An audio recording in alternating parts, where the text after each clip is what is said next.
तो hello everyone, how are you? कैसे हैं आप सभी लोग? सब कुछ बढ़िया? उम्मीद करते हैं बढ़िया हो गई होगा। क्लियर? सब कुछ टॉप क्लास का होना चाहिए, एकदम ए लेवल का होना चाहिए, राइट? तो क्लास 11 की केमिस्ट्री की बात होगी आज, राइट? और जैसा कि आप देख सकते हैं कि लेक्चर नंबर 6 लेना है आज हम लोग को, और चैप्टर होगा basic concept. Clear? First chapter की बात हो रही है। अब आज क्या बात करने वाले हैं? क्लियर? तो पहले ये पता होना चाहिए कि पिछले क्लास में क्या बात किया, पिछले लेक्चर में क्या बात किए हैं। तो पिछले लेक्चर में आपको थोड़ा सा बेसिक आइडिया दिए थे about the Avogadro law, and we had done कुछ क्वेश्चंस वगैरह सॉल्व कर लिया था हम लोगों ने, राइट?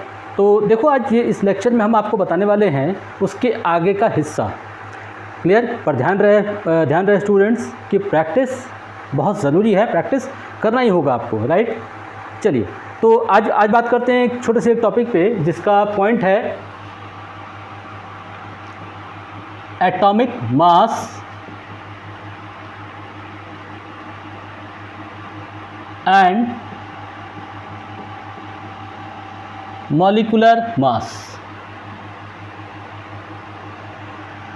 इसके बारे में आज हम लोग बात करने वाले हैं, ठीक है? अब आप देखिए, एटॉमिक मास, मॉलिक्यूलर मास का मेन आइडिया क्या है, मेन बेसिक फॉर्म्स क्या है, ठीक है? मेन बेसिक फॉर्म्स क्या है? अगर हम इसकी बात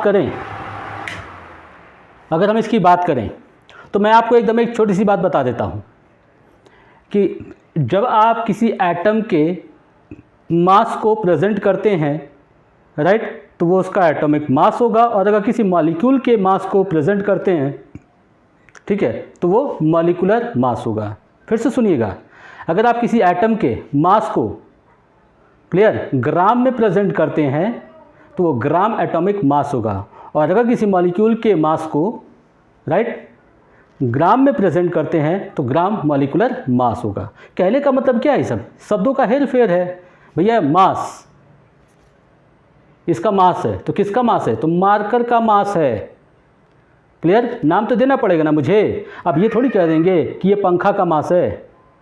पंखे से याद आया, बड़ी गर्मी लग रही है भाई, गर्मी का मौसम है, गर्मी काफ़ी लग रही है, सो बचा के रखें, खूब पानी पिए। तो ये गर्मी पे आ गए हम। देखो, मार्कर है तो मास ऑफ द मार्कर बोलना पड़ेगा, तो उसी तरह पार्टिकल्स का भी है। लेकिन क्वेश्चन थोड़ा सा यहाँ पे है कि हम लोग को एक बेसिक जान लेना ये है कि हमें कैसे पता चला कि इसका मास क्या है। अब क्या है कि आलू होता है तो एक आलू रख के हम लोग देख लेते हैं कि भैया इतना ग्राम इसका वेट है, ठीक है? इवन कि केमिस्ट्री लैब में छोटे छोटे तराजू होते हैं, छोटे छोटे वेइंग मशीन होते हैं, वहाँ भी केमिकल्स का वेट हम लोग निकाल लेते हैं, ग्राम में, मिलीग्राम में निकाल लेते हैं। लेकिन वैसे आप सब्सटेंस की बात कर रहे हैं या उसके मास की बात कर रहे हैं जो आपको दिखाई नहीं दे रहा है। क्लियर? और आप उसके मास की बात कर रहे हैं, और सबसे अच्छी बात यह है कि निकाल चुके हैं। अरे भैया, निकाल चुके हैं हम लोग, बात नहीं कर रहे हैं, निकाल चुके हैं हम लोग, ठीक है? तो हम लोग बहुत आगे हैं, बहुत आगे हैं हम लोग। एनीवे, निकाला कैसे गया है? निकालने का तरीका वही है, रेफरेंस। रेफरेंस किस बात का रेफरेंस भाई? तो रेफरेंस होता है कि किसी के रिस्पेक्ट में किसी को जज करना। जैसे कहते हैं कि यहाँ से थावे 6 किलोमीटर दूर है, मतलब मेरे प्लेस से, जहाँ मैं हूँ, वहाँ से एक प्लेस है थावे, क्लियर, वो यहाँ से 6 किलोमीटर दूर है, राइट? तो मैंने रेफरेंस अपने प्लेस का दिया जहाँ मैं था, क्लियर, वहाँ का रेफरेंस दिया। लेकिन उसी जगह से मगर मैं कहूँ कि दिल्ली कितनी दूर है, तो भैया दिल्ली यहाँ से 1000 किलोमीटर दूर है, राइट? लेकिन कोई तो ऐसी जगह होगी जहाँ से दिल्ली 6 किलोमीटर होगी। क्लियर? तो depends on the reference only. तो रेफरेंस का मतलब ये है कि आप किसके रिस्पेक्ट में बात करना चाहते हैं। एटॉमिक मास भी रेफरेंस के तौर पे ही लिया गया है ऐसा में, और रेफरेंस के लिए सबसे पहले किसी का यूज़ किया गया, राइट, तो वो है हाइड्रोजन, बाद में किया ऑक्सीजन, और फाइनली हम लोग कार्बन से यूटिलाइज करने लगे। क्लियर? हम लोग के पास क्वेश्चन एक और आता है कि हाइड्रोजन ठीक है, ऑक्सीजन ठीक है, कार्बन ठीक है, कार्बन बहुत ठीक है, कार्बन ज़्यादा हम लोग क्यों लिए? ठीक है, कार्बन के रेस्पेक्ट में ही आपने सुना होगा, ठीक है? तो कार्बन को हम लोग ज़्यादा क्यों लिए? तो कार्बन को इसलिए ज़्यादा हम लोग लिए हैं क्योंकि कार्बन के आइसोटोपिक फॉर्म, क्लियर, काफ़ी स्टेबल कंडीशन में पाए गए हैं, खासकर C12, राइट? तो कहने का स्टेबिलिटी की बात होगी। अब क्या स्टेबिलिटी की बात होगी? I just tell you. तो देखिए, जैसे कि atomic mass and molecular mass की बात हो रही है, तो हम यहाँ पे रैम निकाल देते हैं। ठीक है, रैम को निकाल देते हैं। रैम मतलब कौन? 2 GB RAM, 3 GB RAM, 4 GB RAM, what? कौन सा रैम? तो कौन सा रैम? मोबाइल का RAM? 2 GB RAM, 3 GB RAM, कौन सा रैम? नहीं, केमिस्ट्री वाला रैम भाई, जिसका नाम है रिलेटिव एटॉमिक मास। क्लियर? ये यहाँ के रैम की बात होगी। अब इसका सीधा सा मतलब ये जानते हैं क्या है? ये सब एक लंबी चौड़ी कहानी होती है कि भैया ये केमिस्ट्री के प्रकांड पंडित लोग बैठे थे, सोचा कि कैसे निकाला जाए, क्या किया जाए, किसकी मदद से निकाला जाए। ऐसा सोचने के बाद, बहुत साल सोचने के बाद इन्होंने ये सब रिजल्ट वगैरह दिया है। तो उन लोग को प्रणाम भैया, उन लोग को प्रणाम किया ही जाएगा, उन लोग के लिए रेस्पेक्ट। क्लियर है समझ में? लेकिन इन्होंने बहुत सिंपल आइडिया दे दिया कि भैया आपको ऐसे कर लेना है। देखिए यहाँ पे, it is defined as the mass of one atom. अब ये रहा सबसे ज़रूरी चीज़, वन एटम। तो कौन सा एटम? कोई सा भी एटम, कोई सा भी एटम। वो लिथियम ही क्यों? तुम हाइड्रोजन ले लो, या फिर गोल्ड ले लो, सिल्वर ले लो, प्लैटिनम ले लो, कोई सा भी ले लो।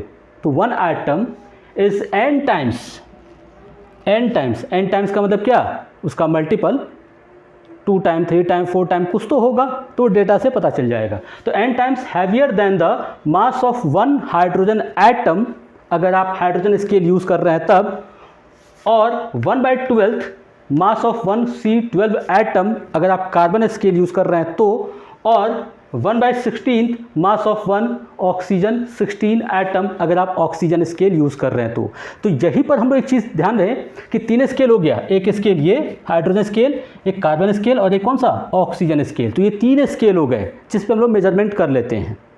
ठीक है, ये इंटरनेशनल यूनियन केमिस्ट्री जो है, उन्होंने ये सब आइडिया हम लोग को दे रखा है। राइट? अब बात करते हैं कि ठीक है, मान लेते हैं कि एकदम सही है, कोई दिक्कत नहीं है। राइट? तो आखिर कैसे लिखेंगे? तो लिखने का तरीका ये है, हमने कहा कि एग्जाम्पल एक देख लेते हैं। तो लिथियम का ले लिया मैंने। राइट? तो लिथियम का अगर निकालना है मुझे relative atomic mass, I can write like this. ऐसा हम लिख देंगे, mass of one lithium atom upon mass of one hydrogen atom, और mass of one lithium atom upon 1/12 mass of one carbon atom.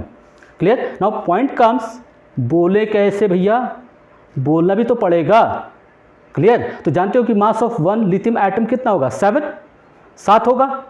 तो 7 होगा तो उसको लिखे कैसे? तो हम देखो कैसे हम लोग बोलते हैं, बस बोलने को समझिए।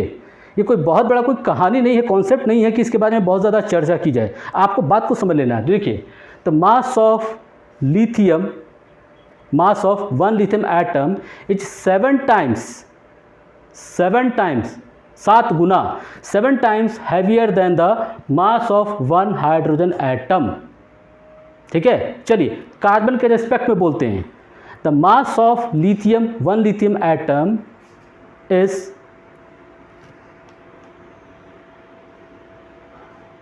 7 टाइम्स हैवियर देन द, देखिए हम थोड़ा सा यहाँ पे हो गए क्योंकि हमें देखने चला गया कि कौन सा ले रहा था, लिथियम। क्लियर? तो हम थोड़ा कंफ्यूज हुए, पर देखिए फिर से वापस आ गए। तो मास of one lithium atom is 7 times heavier than the 1/12 mass of one carbon atom. चलिए ऑक्सीजन का स्केल यूज़ कर लेते हैं।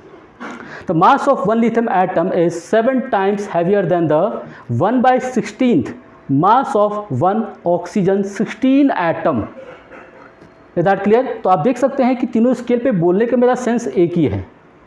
ठीक है, बोलने का मेरा सेंस एक ही है, कुछ अलग अलग नहीं है। राइट? द पॉइंट कम्स कि क्या मतलब है। तो एक छोटी सी बात देखिए कि अगर 1/12 mass of one carbon atom, तो यहाँ से इसे हटा दिए, यहाँ से इसे हटा देते हैं, और कार्बन 12 का मास कितना है?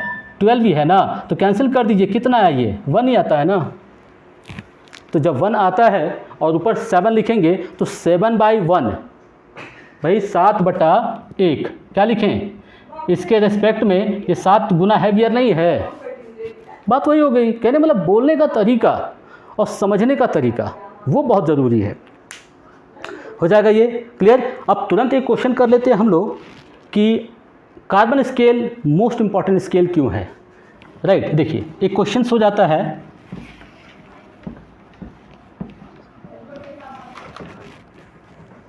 एक क्वेश्चन के फॉर्म में, out of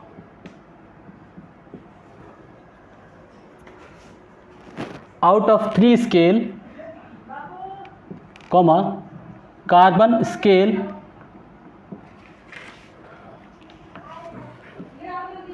scale is most suitable.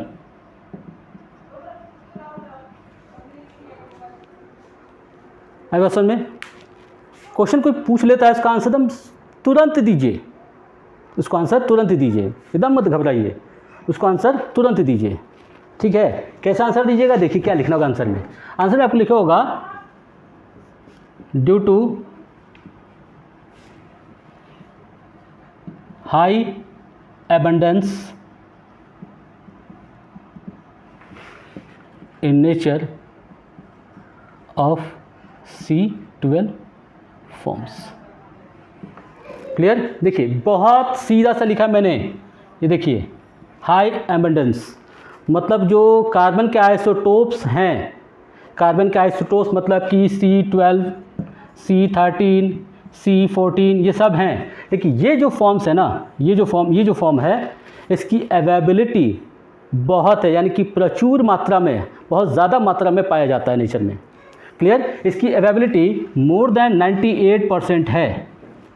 Clear? अगर 100% में सारे आते हैं तो 98% से ज़्यादा कौन है? ये C12 है। बहुत कम मात्रा में ये दोनों मौजूद हैं। क्लियर? और तो और carbon atom exact 12 unit mass देता है, 12 यूनिट, 12 यूनिट। तो जो एग्जैक्ट होगा ना उसमें बड़ा मज़ा आता है। ऑक्सीजन में क्या है कि थोड़ा डेसिमल के बाद जाते हैं, इसलिए थोड़ी सी हम लोग कन्फ्यूज़न है, साइंटिस्टों के बीच में एक थोड़ा सा कन्फ्यूज़न है कि क्यों लें जब इतना कन्फ्यूज़न है तो, ठीक है? लेकिन इनमें कन्फ्यूज़न नहीं है, दे डू एग्जैक्टली। ये 12 यूनिट है तो 12 यूनिट। तो दो बात हो गई, एक तो कार्बन के फॉर्म्स और उसके आइसोटोप्स बहुत ज़्यादा मात्रा में पाए जाते हैं। क्लियर? खासकर कार्बन 12। इसके अलावा उस कार्बन 12 का जो मास है एग्जैक्ट 12 यूनिट है, जिसकी वजह से उसको यूज़ कर लेते हैं हम लोग। तो ये सारी बातें हो गई जिसकी वजह से आप इसका यूज़ कर लेते हैं। सो got the meaning of RAM। Clear? और हम आपको इसे बता दें, सिमिलरली जितना कुछ मैंने आपको रैम के लिए बताया उतना ही कुछ हम आपको बताएंगे किसके लिए? RMM के लिए बताएंगे। RMM का मतलब क्या? Relative molecular mass. ठीक है? बस वहाँ पे मॉलिक्यूल का मास रख देंगे। ठीक है? वहाँ पे क्या रख देंगे हम लोग? मॉलिक्यूल का मास रख देंगे, तो फिर मॉलिक्यूलर मास हो जाएगा। राइट? उसके बाद डिस्कस कर सकते हैं हम लोग कि what is the gram atomic mass, what is the gram molecular mass, right, what is the unified mass, ये सब चीज़ें। राइट? तो मेरे ख्याल से आज आप लोग ये स्केल सीख गए होंगे कि स्केल क्या है और कैसे इसका मेज़रमेंट करते हैं। इसमें ये क्वेश्चन बहुत ज़रूरी निकल कर आया, ऐसा मैं आप लोगों को। राइट? तो चलिए आज की क्लास के लिए इतना ही काफ़ी है। Right? Thank you so much. हम लोग आगे और क्लास में लेक्चर में डिस्कस करेंगे इसके आगे। राइट? तब तक आप ये वीडियो वॉच करें और ध्यान से इस चीज़ को पढ़ें। पर हम आपको बता दें जाने से पहले कि भई ऐसा है कि बाज़ार खुलने का इंतज़ार सिर्फ आप नहीं, कोरोना भी कर रहा है। क्लियर? तो ज़्यादा इतर बितर करने की ज़रूरत नहीं है, ज़्यादा डांस करने की ज़रूरत नहीं है कि वाह सरकार ने खोल दिया है तो हम घूमते हैं, मज़े करते हैं। क्लियर? और इकट्ठा होकर पार्टी करते हैं। तो भैया ऐसा है कि कोरोना अपना पार्टी कर देगा। राइट? तो कोरोना का पार्टी से बचिए अभी। अगर 1 महीना आप बच जाते हैं तो आप फाइट जीत लेते हैं। ठीक है? मुंह तोड़ जवाब दीजिए कोरोना को, ताकि आप पूरी ज़िंदगी हैप्पी रहें, खुश रहें। ठीक? चलिए इसी के साथ हम लोग ऑफ करते हैं आज की क्लास। कल मिलेंगे हम लोग या नेक्स्ट डे मिलेंगे हम लोग नए लेक्चर में नए पॉइंट्स के साथ। चलिए थैंक यू सो मच।